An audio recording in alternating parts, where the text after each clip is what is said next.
बिस्मिल्लाहिर्रहमानिर्रहीम।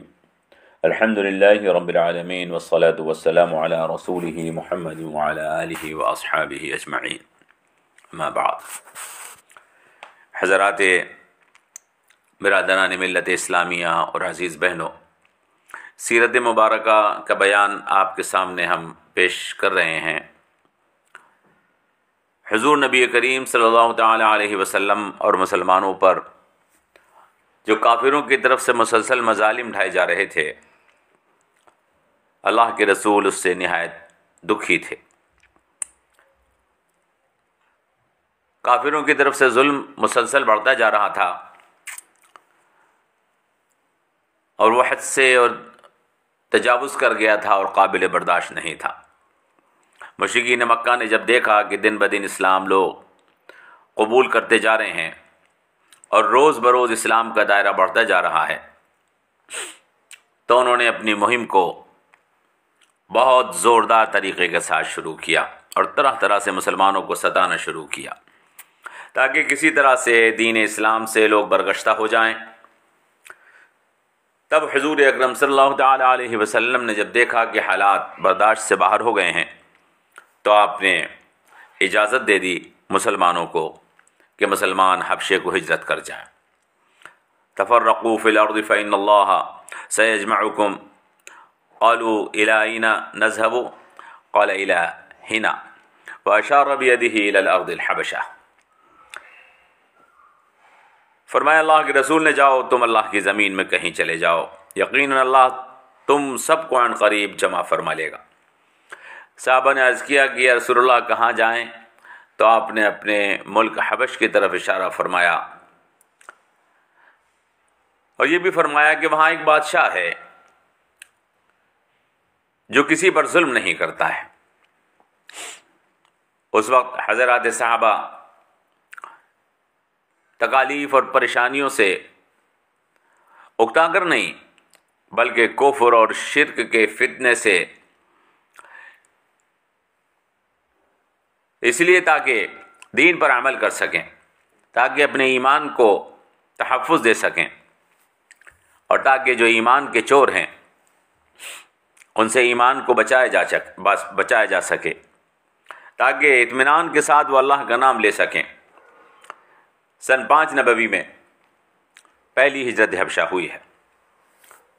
इस हिजरत हबशा में चंद लोग शामिल थे: हज़रत उस्मान इब्न अफ़्फ़ान, अब्दुर्रहमान इब्न औफ़, ज़ुबैर इब्न अव्वाम, अबू हुज़ैफ़ा, मुसअब इब्न उमैर, अबू सलमा इब्न अबुल असद, उस्मान इब्न मज़ऊन, हुज़ूर की साहबजादी हज़रत रुक़ैया, सहला बिन्त सुहैल, आमिर इब्न रबिया, सुहैल इब्न बैदा वग़ैरह, और भी कुछ सहाबियात और कुछ सहाबा इस हिजरत में शामिल थे। बाज़ सीरत की किताबों में पहली हिजरत का जिक्र नहीं है और बाज़ सीरत की किताबों में लिखा है कि 11 मर्द और 5 औरतें, ये लोग हिजरत के लिए, हबशा की हिजरत के लिए रवाना हुए थे। हिजरत हबशा, जो दूसरी हिजरत हबशा हुई है, जब मुशरिकीन ने पहले से भी ज़्यादा सताना शुरू कर दिया, तो हुज़ूर अकरम सल्लल्लाहु तआला अलैहि वसल्लम ने एक मरतबा फिर इजाज़त दे दी।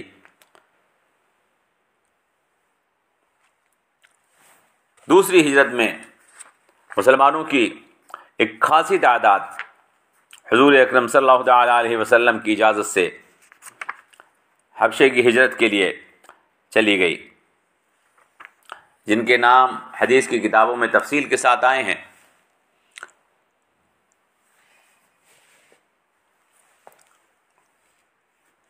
हज़रत अम्मार इब्न यासिर के बारे में उलमा का इख्तलाफ है कि वो महाजिरीन हबशा में थे या नहीं। मोहम्मद इब्न इसहाक़ ने महाजिरीन हबशे में अबू मूसा अशअरी रज़ी अल्लाह तआला अन्हु के नाम का जिक्र भी किया है।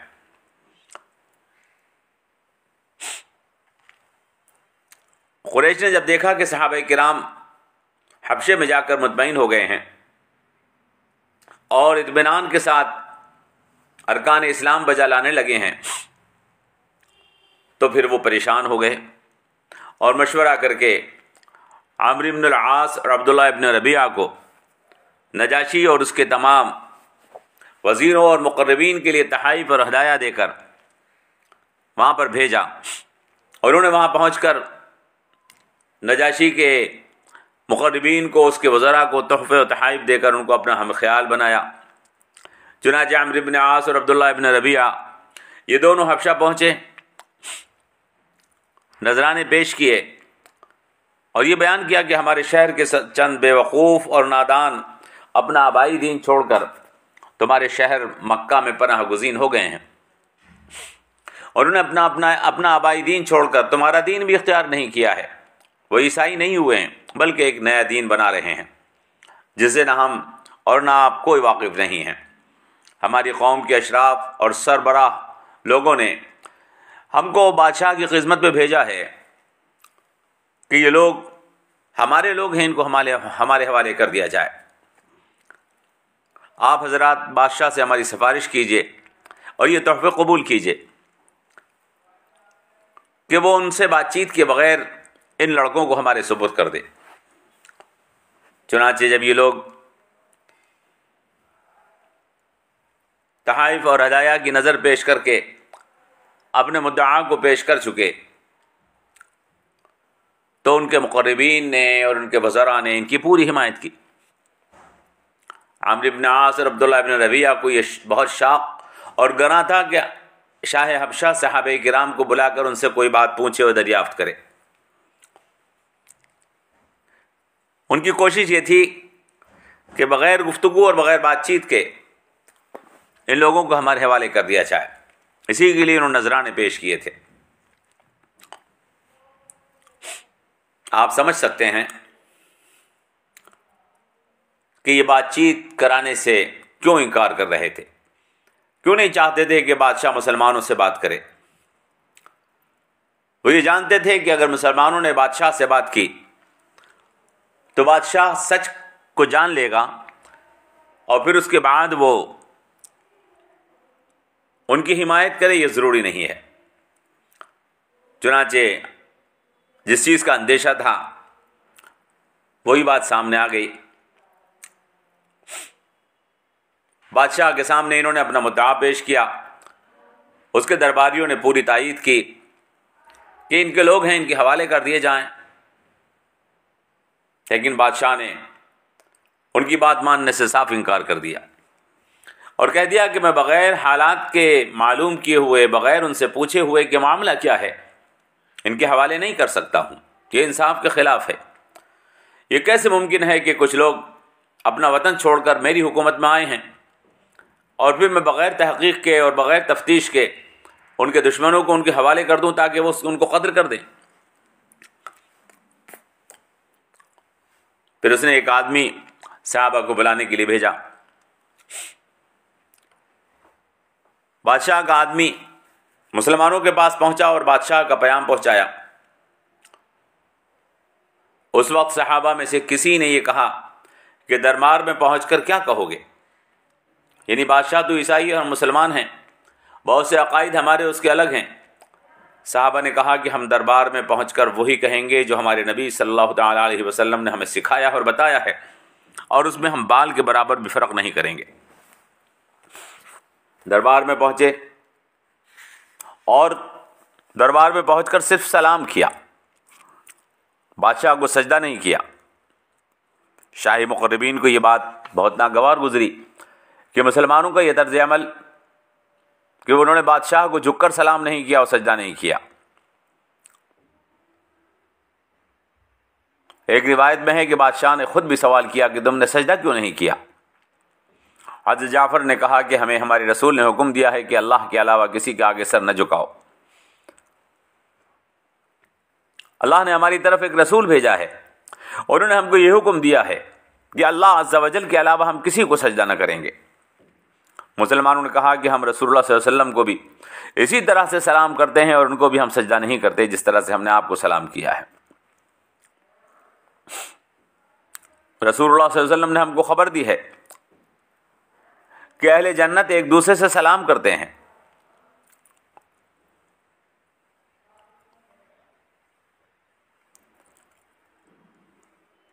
नजाशी ने सहाबा से मुखातब होकर दरियाफ्त किया कि ईसाईयत और बुत परस्ती के सिवा कौन सा मज़हब है जो तुमने इख्तियार किया है। सहाबा रिज़वानुल्लाहि तआला अलैहिम अजमईन की जमात मौजूद थी। उन्होंने अपना इमाम हज़रत जाफ़र इब्न अबी तालिब हज़रत अली के भाई को मुक़र्रर किया था।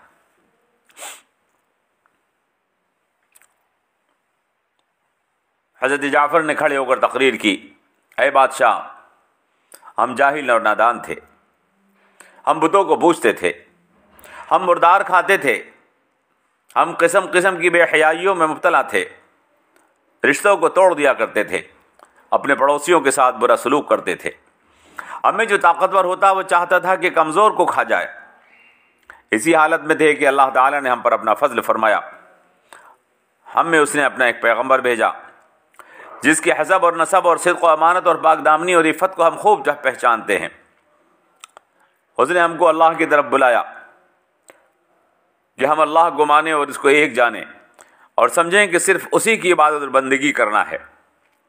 और जिन बुतों और पत्थरों को हम और हमारे आबा व अजदाद पूछते चले आए थे उनके अंदर कोई ताकत नहीं है, हम उन सबको छोड़ दें। सच्चाई और अमानत, सिला रहमी और पड़ोसियों से हुस्न सलूक करें।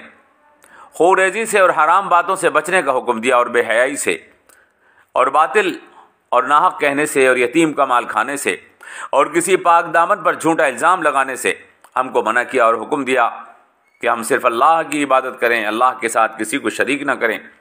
हम नमाज़ पढ़ें, रोज़ा रखें, ज़कात अदा करें। ग़रज़ ये कि जान और माल से खुदा की राह में कोई दरीग़ न करें। हदीसों में हज़रत जाफ़र की तकरीर में मुख्तलिफ़ जुमले आए हैं। उन्होंने अपनी तकरीर में इस्लाम की मुख्तलिफ़ तालीमात का ज़िक्र फरमाया। फिर कहने लगे कि हमने उनकी तस्दीक की और उन पर ईमान ले आए और जो कुछ वो मिन जानिबिल्लाह लेकर आए थे उनका इत्तिबा और पैरवी की। चुनांचे हम सिर्फ अल्लाह की इबादत करते हैं, उसके साथ किसी को शरीक नहीं करते, हलाल चीज़ों को करते हैं और हराम चीज़ों से बचते हैं। महज इतनी बात पर इस कौम ने, हमारी कौम ने हमसे दुश्मनी की और हमें सताया और तरह तरह से तकलीफ़ें पहुँचाई ताकि हम अल्लाह की इबादत को छोड़कर शिर्क में मुब्तला हो जाएं और बेहयाइयों में मुब्तला हो जाएं। जब हम इनके मजालिम से तंग आ गए और अपने दीन पर चलना और एक खुदा की इबादत और बंदगी करना दुश्वार हो गया, तब हमने अपना वतन छोड़ा इस उम्मीद पर कि आप जुल्म न करेंगे। आपकी हमसायगी को हमने सब पर तरजीह दी। हमारे रसूल ने हमको बताया था कि इस मुल्क में एक बादशाह हैं जो किसी पर जुल्म नहीं करते, तुम उनके मुल्क चले जाओ ताकि तुम अपने दीन पर अमल कर सको। नजाशी ने कहा, क्या तुम उस कलाम में से कुछ याद है तुम्हें जो तुम्हारे पैगंबर लाए हैं? हज़रत जाफ़र ने फरमाया कि हाँ। नजाशी ने कहा कि क्या उस कलाम को पढ़कर मुझे सुनाओगे? हज़रत जाफ़र ने सूरह मरियम के इब्तिदाई हिस्से को पढ़ा। बादशाह और तमाम दरबारियों के आंसू निकल आए। रोते रोते बादशाह की दाढ़ी तंग हो गई, दाढ़ी तर हो गई है।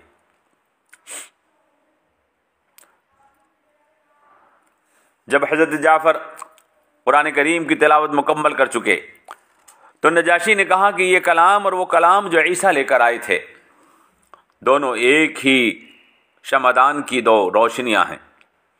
और कुरैश के वफ़द से कहा कि मैं इन लोगों को हरगिज़ तुम्हारे सुपुर्द न करूँगा, इनका कोई जुर्म नहीं है। जब अम्र इब्न आस और अब्दुल्लाह इब्न रबिया इस तरह बादशाह के दरबार से नाकाम बाहर निकले तो अम्र इब्न आस ने कहा, हम कल फिर जाएंगे और बादशाह के सामने मैं ऐसी बात कहूँगा जिससे वो इन लोगों को बिल्कुल और नेस्त और नाबूद कर देगा। अब्दुल्लाह इब्न रबिया कहने लगे, ऐसा हरगिज़ मत करना, इन लोगों में हमारे रिश्तेदार हैं, ये हमारे अजीज़ हैं, अगरचे इनका दीन बदल गया है। मगर अम्र इब्न आस कहने लगा, मैं तुम्हारी एक न सुनूंगा।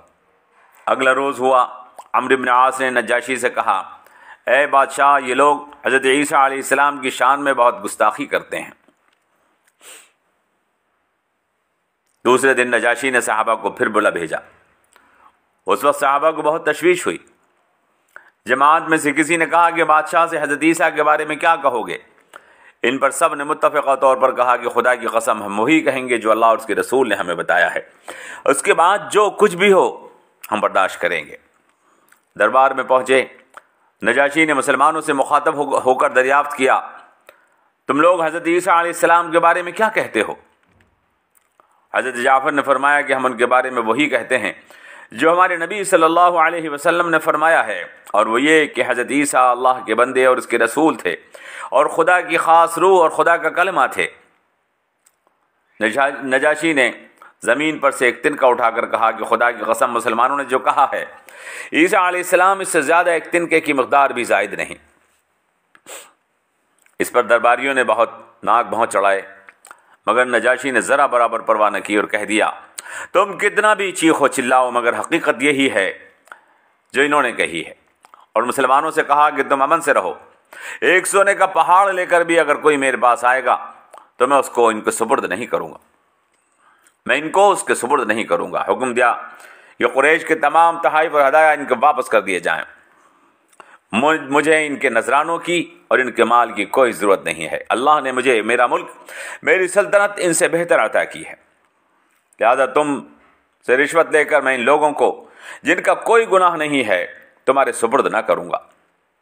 दरबार ख़त्म हुआ और मुसलमान नहायत शादा और फरहां और कुरैश का वफ़द नहायत ज़िल्लत और नदामत के साथ बाहर निकला। ये तफसीलात जो हमने आपके सामने अर्ज़ की, मुस्नद इमाम अहमद इब्न हम्बल, मोहम्मद इब्न इसहाक़, मजमा-उज़ ज़वाइद, सीरत इब्न हिशाम वग़ैरह वग़ैरह सीरत की किताबों में तफसील के साथ मौजूद हैं। मुस्नद इमाम अहमद और सीरत इब्न हिशाम में ये भी मज़कूर है कि सिर्फ दरबार में सहाबा के सजदा न करने का वाक़या औनुल असर में है। ज़ुहरी फरमाते हैं कि मैंने उम्मे सलमा की ये मुफस्सल हदीस उर्वा इब्न ज़ुबैर से ज़िक्र की तो उर्वा ने मुझसे कहा कि तुमको मालूम भी है कि नजाशी के इस कौल का कि अल्लाह ने मुझको बग़ैर रिश्वत के मेरा मुल्क वापस फरमाया है मतलब है, क्या मतलब है? मैंने कहा नहीं।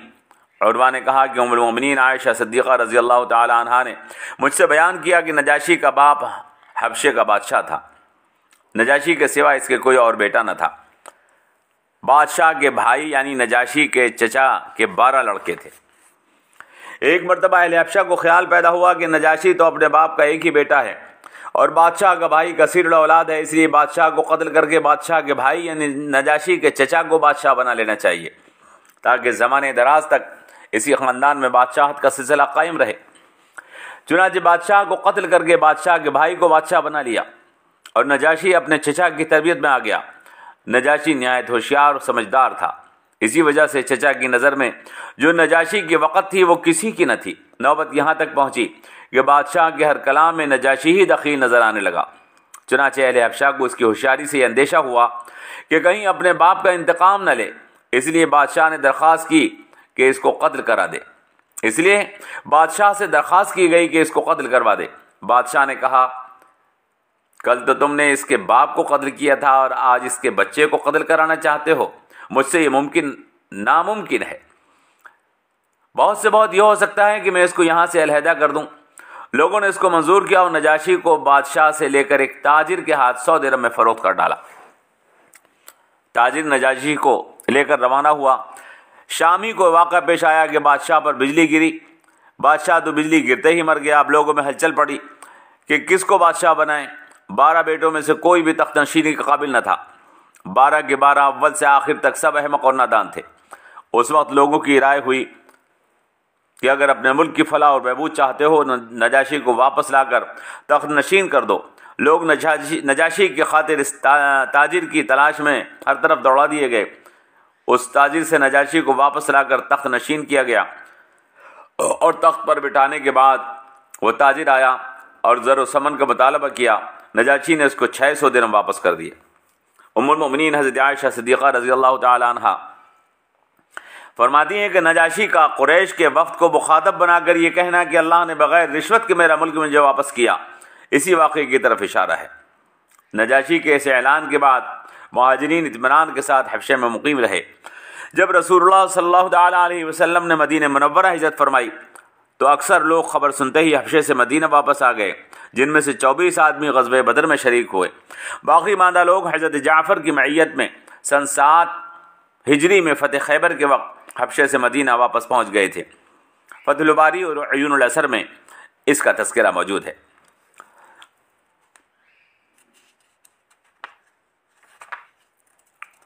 ये वाक़या हमने आपके सामने मुख्तसरन अर्ज़ किया। इस सिलसिले में कुछ गुज़ारिशात इंशाअल्लाह हम अगले दर्स में आपकी खिदमत में पेश करेंगे।